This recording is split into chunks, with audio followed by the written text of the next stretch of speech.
bon, vous m'entendez? Super. Alors, moi, je vais vous présenter en fait une genèse d'un projet. On est encore dans la phase d'idéation. Ce n'est pas un projet qui a encore commencé, mais on a commencé la réflexion déjà maintenant au début de Host Artist Network parce que c'est une idée qui englobe en fait ce qui va se passer dans la plateforme, mais aussi le modèle d'affaires duquel il a parlé Félix tout à l'heure.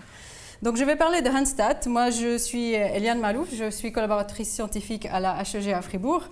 Et je vous présente en fait une idée pour transformer les statistiques qu'on voit sur l'art et la culture aujourd'hui.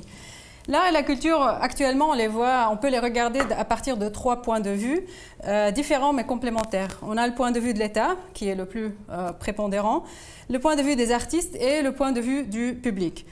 Le point de vue de l'État, en fait, il est assez bien développé parce que c'est l'État qui met actuellement, ou en grande partie avec beaucoup de financement, les instruments nécessaires pour la promotion et l'encouragement de l'art et de la culture, donc à travers les institutions culturelles traditionnelles.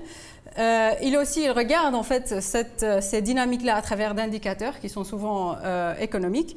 On connaît bien sûr tous les organismes en fait, qui sont actuellement à disposition de l'art et de la culture, comme l'Office fédéral de la culture, l'Office fédéral de la statistique, pour LVSIA, les cantons et les communes. Et on voit en fait souvent tout ça à travers la loupe des dépenses publiques, et on voit souvent des agrégations.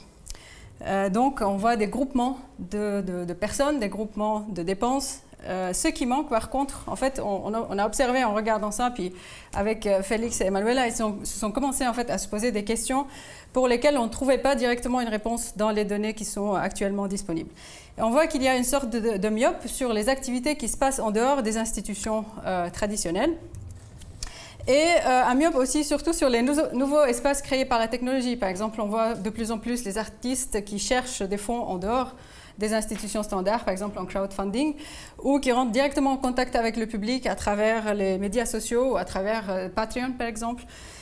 Donc ça, on n'a actuellement aucune vue là-dessus, et on ne sait pas ce qui se passe là-dedans. On connaît peut-être l'impact économique, mais on ne voit pas nécessairement l'impact social. On ne voit pas comment, en fait, la présence de l'art et de la culture dans un tissu, comment elle fait en fait activer ce tissu. Et on ne sait rien sur le processus créatif. En gros, on est un peu aveugle, on sait qu'il se passe des choses, mais on ne voit pas, on n'arrive pas à attraper en fait ce processus et le regarder de plus près. Donc en fait, on s'est imaginé dans le manque qu'il y a, en fait, on ne sait pas trop actuellement combien exactement il y a d'artistes indépendants qui ne font pas partie des employés dans la culture qui font par exemple de l'administratif dans une institution ou autre. Donc on ne sait pas non plus quels fonds vont directement aux artistes pour le travail artistique, donc pour le travail de création pur et dur. Et par exemple, on ne sait pas quel est le temps qu'un artiste dédie vraiment au travail artistique et pas à l'administratif qui va autour pour chercher les fonds, pour faire sa comptabilité et autre chose. Ça, peut-être, c'est des visions qu'on aimerait, en fait, à quelque part pouvoir y accéder pour aussi donner une meilleure visibilité sur ce travail. On sait encore moins la vision de cet espace-là, comment il bouge, en fait. On ne sait pas trop ce qui se passe dans le cadre institutionnel et comment il est différent du cadre communautaire. On n'a pas une vision sur l'évolution du futur, du passé vers le futur. Et aussi peut-être quelle discipline en fait est en train de rentrer à quel moment.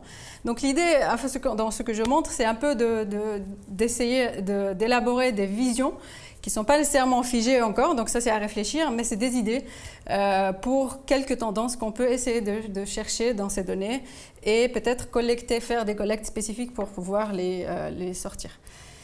Donc pour le processus créatif, par exemple, on aimerait le voir comme un chemin qui commence quelque part, mais à quelque part, peut-être dans Host Artist Network, on peut voir sa genèse, son point de départ. On peut peut-être aussi identifier quelques rencontres qui se sont passées sur son chemin. Peut-être on va aussi être intégré dans la phase de la recherche, dans la phase du développement de cette idée, et on voit la production. Mais pour arriver à la production, on a peut-être un moyen d'accéder à toutes ces étapes qui sont passées avant. Et ce qui est intéressant, c'est que ce chemin continue. Donc ça, c'est quelque chose qui est souvent mis en avant par Félix Emanuela, c'est que la création ne finit pas par le produit. C'est quelque chose qui va continuer dans le temps et on peut imaginer plusieurs de ces chemins qui continuent par la suite. Et par contre, actuellement, on ne peut pas dessiner quelque chose comme ça, on ne peut pas visualiser des événements de ce type-là, parce qu'on n'a pas accès à ces moments, à ces événements. Par exemple, pour le public, on ne sait pas quelle est la proportion du public qui est consommateur. On connaît combien ils consomment, mais on ne sait pas quelle est leur proportion. Les participants et les facilitateurs, ceux qui veulent être plus actifs dans le domaine artistique et culturel, on ne les connaît pas, on ne les voit pas. Ils sont un peu dispersés dans les agrégations qu'on a. Donc, pour proposer ce genre de visualisation et pour aussi pouvoir collecter ces données, il faut qu'on réfléchisse comment le faire. Et c'est là le projet Hanstat qui a commencé en fait. On va essayer de profiter de la présence de Han, de la présence de cet instrument qui est digital. Donc il faut dire quand même, le fait que c'est digital, c'est un avantage, parce que ça nous permet de collecter pas mal d'informations. Par contre, pour pouvoir les utiliser correctement, il faut en fait qu'on procède avec phases. La première phase est d'établir une stratégie de données qui permet d'expliciter les indicateurs qu'on veut montrer, d'expliciter aussi quelles données on aurait besoin et aussi de garantir que les données sont protégées et aussi la vie privée des gens qui participent est protégée pendant ces collectes. Mais aussi, c'est une stratégie en fait, qui va en parallèle avec le développement du modèle d'affaires parce qu'elle va permettre de suivre en fait, son évolution et son succès ou peut-être les choses à améliorer à fur et à mesure. Donc ça, c'est la première étape qui est la plus importante. Par la suite, en fait, on va développer des analyses et des visualisations qui permettraient peut-être de répondre à des questions comme ceux que j'ai montrés avant. Mais l'idée ici, c'est de voir avec ces données qu'est-ce qu'on peut faire et comment on peut montrer en fait la dynamique qui est créée par cette plateforme. Et à quoi on peut utiliser tout ça? En fait, sûrement on va l'utiliser pour le pilotage de Han, mais aussi on va l'utiliser comme un outil d'aide à la décision. Pour des participants, en fait, pour des institutions culturelles, par exemple, qui pourraient en fait, avoir besoin d'accéder à ces informations-là. Et avec Han, on pourrait imaginer en fait, à mettre à disposition certains types de rapports ciblés pour complémenter. Là, on parle vraiment de complémentarité par rapport à ce qui existe actuellement. Pour compléter et confronter les données et les statistiques officielles et statistiques publiques avec les données qu'on a actuellement ou on aura dans Han bientôt.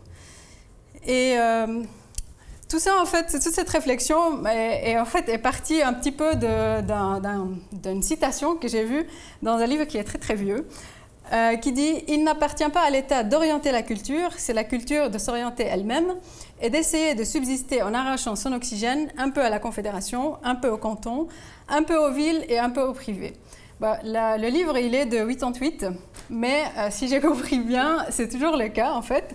C'est toujours un peu la même situation pour les artistes. Mais ça explicite en fait surtout que le processus, il est quand même très compliqué à capturer, à modéliser, mais aussi à essayer d'améliorer.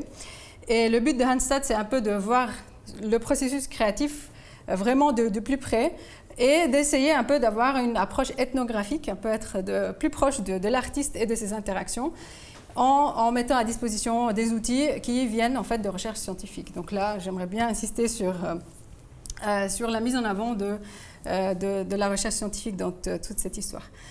Et donc c'est un projet, bien sûr, qui c'est avec Chocolat. Ça sera avec moi à la HEG à Fribourg, mais sous la direction de Francesco Canino, le directeur scientifique de Han. Je vous remercie beaucoup. Merci.